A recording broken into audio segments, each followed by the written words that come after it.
ang ginagamit nating mic kanina, sound recording is yung mula sa ating camera. And then ngayon, ang gamit nating sound recording is from ito yung kanyang brand Zoom H4n Pro.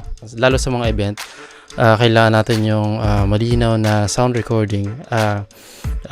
Using this another device na sound recording is mas maganda siya kapag naka-direct sa ating mixer.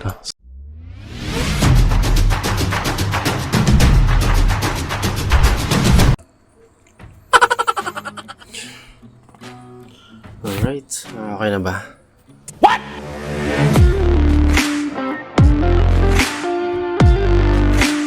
Yan.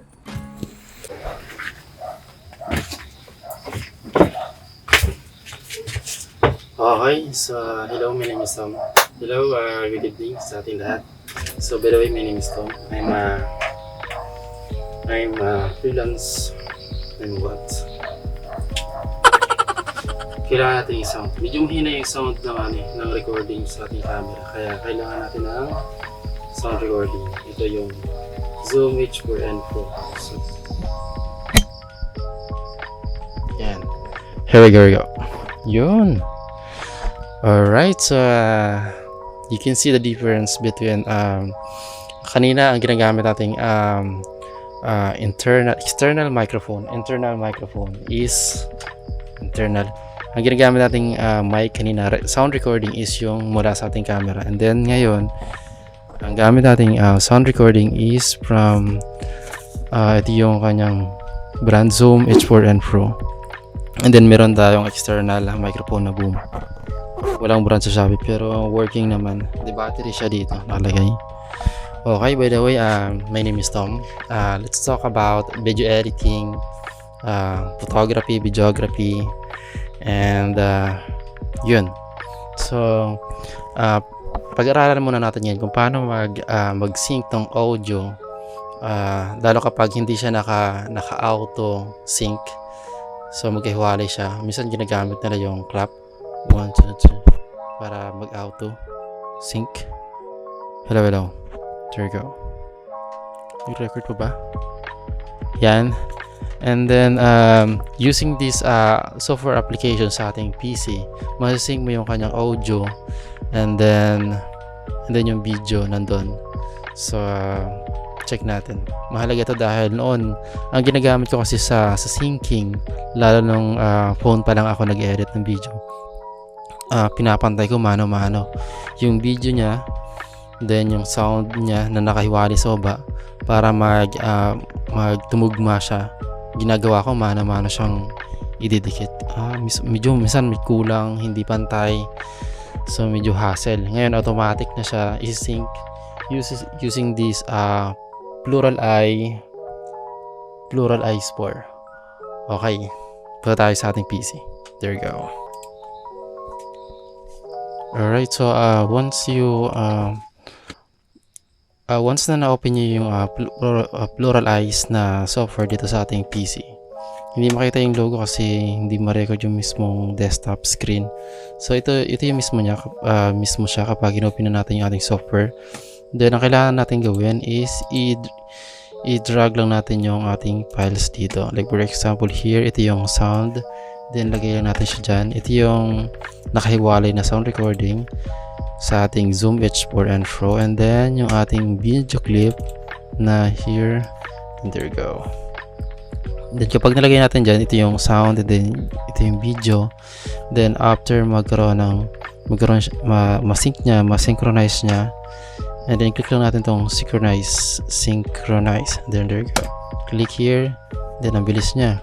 Automatic siya magsisync yung sound itong video and then itong audio, and then export timeline, and then export.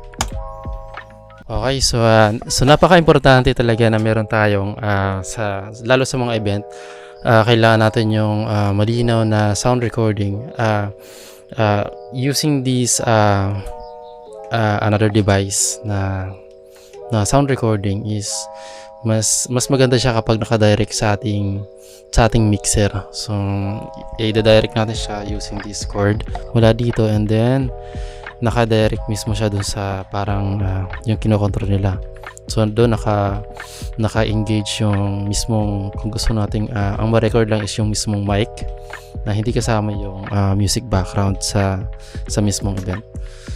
So yun lang sa pag-sync ng ating sound recording and then sa mismong internal microphone ng ating camera is using this software na Pluralize. Dati hindi ko to alam kasi ang ginagawa ko mano-manong pag-sync. Minsan hindi ko pa talaga ma-sync yung pinaka total kasi minsan mano-mano. Tama na ba to? Sakto. Ako yung mag-a-adjust. So ito, using this software na Pluralize, automatic na siya yung magsisync. And then lalo kapag cut, maraming cut, mas mabilis yung trabaho kapag isang recording lang and then maraming audio and then siya na ang bahala. Okay, kung mano-mano natin gagawin to yung pagsisync, so medyo hassle. So yun lang, hopefully na nakatulong po ako sa inyo about sound recording and yun lang, thank you sa panood. By the way, my name is Tom. I'm a freelance photographer, not professionally a videographer, and also I'm a freelance video editor. So if you have any questions about sa hilig na to, hopefully na makatulong po ako sa inyo. I'm not professional, but by my experience na rin sa gantong field, hopefully na mas matuto pa tayo and makatulong tayo sa iba.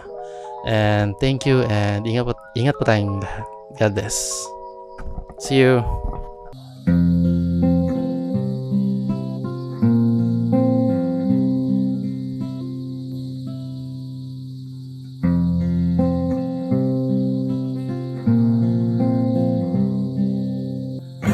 It's amazing how you can speak right to my heart.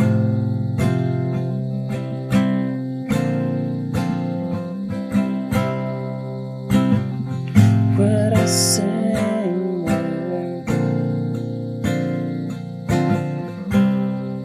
you can light up to the heart.